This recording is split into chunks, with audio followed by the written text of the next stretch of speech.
the expectation that that trade will make you money, that's what's going to stir up these emotions. It's one of like the easiest things that can bridge the gap between where you are now and the trader that you need to be. If we keep working on our mindset without our technicals, then we're never going to really get anywhere. Hey guys, welcome back to another video. In this one, top 3 trading lessons that you guys need to hear.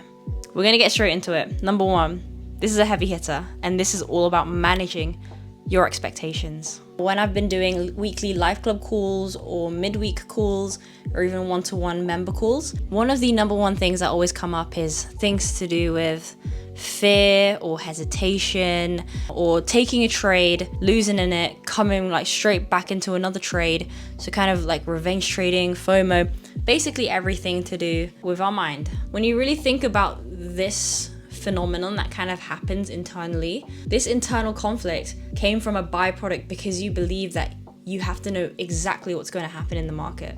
Like, just think about that, process that right now. The reason why you're feeling all sorts of emotions, why your psychology is being wavered, is because it is a byproduct that you have a belief that you need to see a trade win, or you have to know exactly where the market is heading in order to make money, in order to consistently be a profitable trader. If you really understand that, that's awesome. I know there's going to be some people that are like, wait, but that's the point of trading, right? To always win. But I think having the idea that you have to win every trade, or you have to predict all the time where the market's going in order for you to always be right or make money, I think that's where you have to understand that there's just so much more to trading than just that, right? Because like, let's think about this.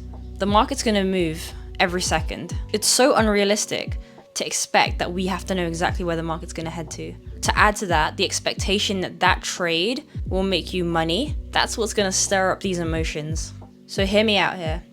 Isn't it better to then just have a mindset that you will enter trades without expecting a win or a loss, but as long as you're following your plan, you know your plan is profitable, and that you will just follow your plan? Now that's when you're thinking like a trader. That's when you become a manager of risk. So let me repeat that, every trade you're going to enter, you do not have the expectation that it is a win or a loss. You do not care where the market goes because ultimately you believe in your strategy. You believe that it is profitable over a set amount of data that you have back tested, that you have forward tested. That's where you're gonna get your confidence from.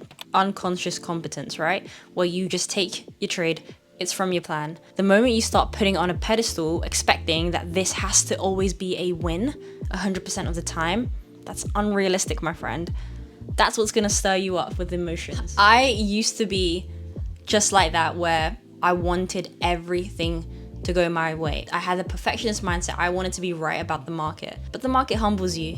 I'm sure you guys have felt that before. So what I'm trying to say is that trading without fear or hesitation or these stirring up of emotions, it is a learned skill. You can train that. You can train that over time with real live market experience, collecting data from backtesting, from forward testing, rewiring these thought patterns in your mind, being aware of what triggers you when you are having FOMO, when you're feeling fear, even hearing the language you speak when you're doing your forecast. So trading tip number 1 was managing your expectations. Definitely go reflect on that. Think about the expectations you've put on yourself, the expectations you put on the market.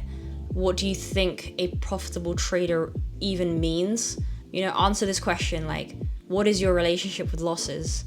What is your relationship with winning? What is your relationship with money? All of these things make an impact in your trading journey. Maybe I'm going crazy, can't catch a break lately, and I just wonder what you gotta do to get a little baby. You look amazing, I said it, I meant it, and I just wonder what you gotta do. And number 2, this is something I don't really see often in the trading space, and I know I've mentioned it in the past, but pay close attention, because this is actually a very subtle one that if you don't think about it or reflect on it, it might completely pass you by. But I think you have to be really careful in diagnosing what you think you need to improve on in your trading journey. And there's a cliche saying, right, that trading is all mindset and that it's 80% psychology, which is true. But sometimes if we keep working on our mindset without our technicals being on point, then we're never going to really get anywhere. But the same way that when you're working on your technicals and your psychology is not on point, then you're not going to get anywhere. So these 2 things, They go hand in hand. So if your mindset, your psychology is not elevating, your technicals won't either. I think the most misdiagnosed thing in trading, oftentimes at the start of the journey, that's a key thing, is that people aren't actually always working on their technicals. And it's as simple as not having a trading plan, not having set rules that you are testing, that you are working on. I think mechanical and rigidity is important at the start of your journey before you can then start getting some sort of like flow or unconscious competence, right? It becomes conscious competence before it becomes unconscious competence, because over time, our brain muscles, our eye muscles, everything starts to adjust to the sync and the flow of the market. But in order to do that, you got to have your set rules. How are you going to enter? How are you going to exit? How are you going to manage trades? How do you hold over weekend? What is your risk management?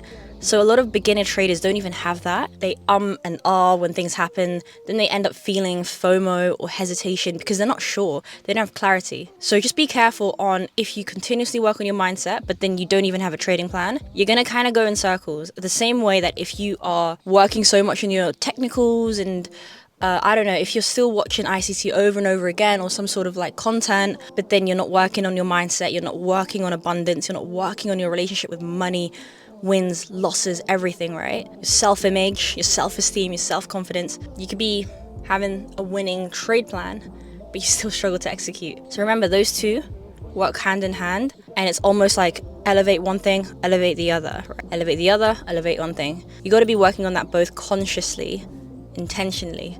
So keep that in mind. I'm in the spotlight, night on to midnight. I want somebody to hold my hand, 'cause I got my head in the clouds. Happy Sunday. We're getting a cheeky little coffee. This is like coffee spot here in Southwest. Little shop.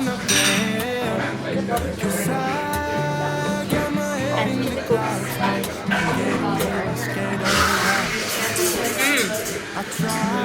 Muy bien.